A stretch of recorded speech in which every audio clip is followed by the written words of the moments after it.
কিছু মানুষ হঠাৎ খুব ফেমাস হয়ে যায়, কেন জানেন? রাহু। হ্যাঁ, রাহুই কিন্তু এই প্ল্যানেটটা এর পিছনে এক বিরাট ভূমিকা পালন করে থাকে।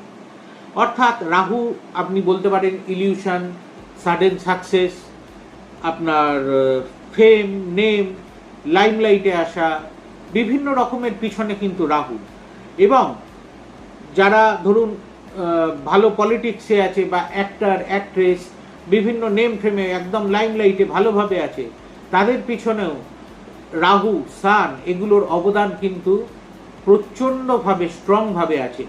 আপনার জীবনে কিভাবে আছে? আপনার এই সব ক্ষেত্রে যদি কোনো প্রবলেম হয়ে থাকে আপনার লাইফে, তাহলে সেটা আপনার date of birth, name, place সব কিছু দেখে কনসাল্ট করে আপনাকে সেই জায়গাটি ঠিক করতে হবে। রাহু যদি খারাপ হয়ে থাকে রাহুকে স্ট্রং করতে হবে, তাহলেই দেখবেন আপনারও জীবনে সাফল্য আসছে।